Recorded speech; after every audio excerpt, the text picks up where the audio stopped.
Chapter 49 एक छोटी चिंगारी। शशांक और सिमरन जब मंदिर के अंदर पहुंचे तब सिमरन को पता चला कि वो मंदिर बहुत सालों से वीरान पड़ा था, जैसा कि शशांक ने सिमरन को बताया था।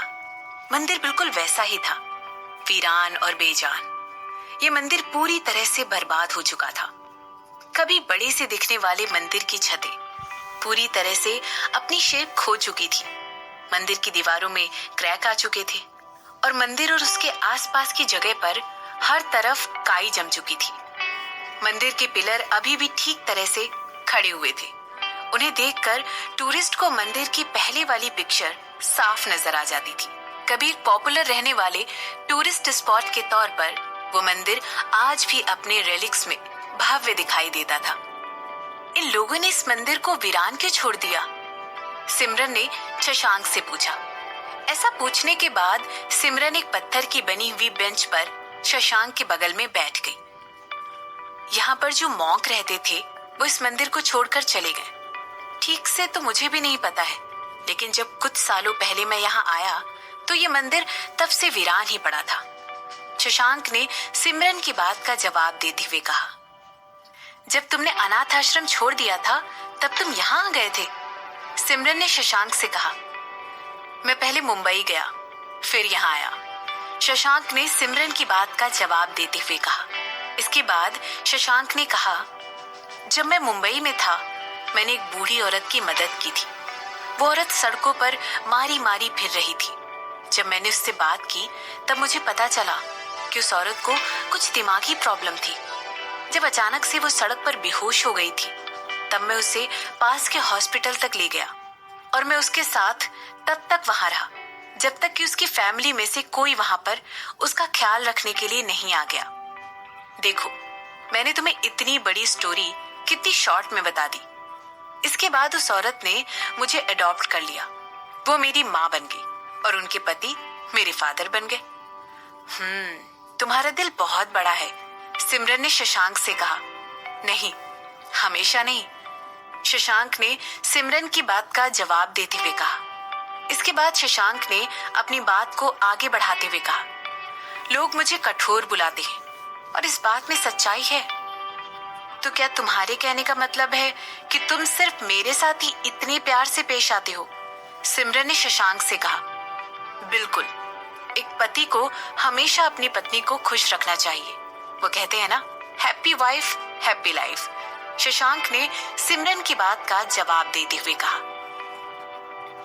लेकिन मैं तुम्हारी पत्नी नहीं हूं, सिमरन ने तुरंत शशांक की बात से मुकरते हुए कहा।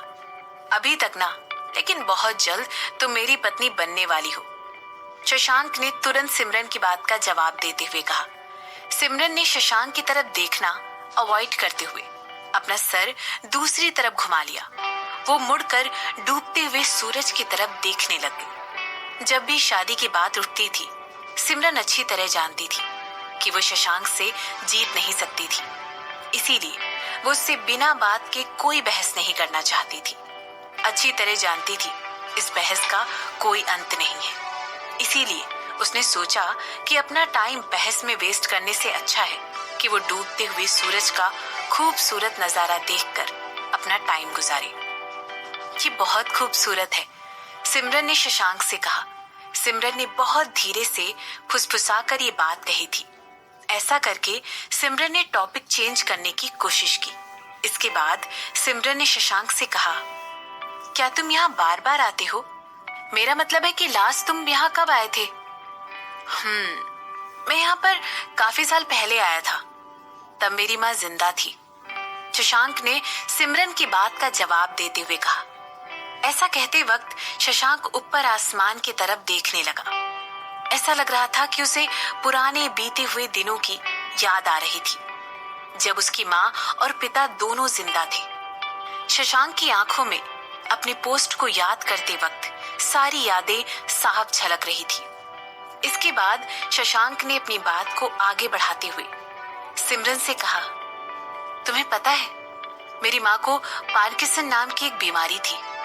उस बीमारी की वजह से उन्हें बाद में डिमेंशिया हो गया था।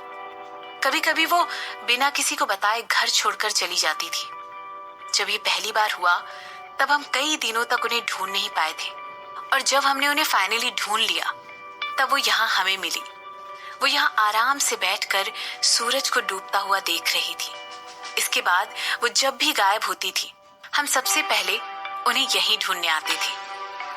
सिमरन चुपचाप बैठकर अपने बगल में बैठे शशांक की बातें सुन रही थी। शशांक की आवाज में सिमरन को वो दर्द साफ नजर आ रहा था।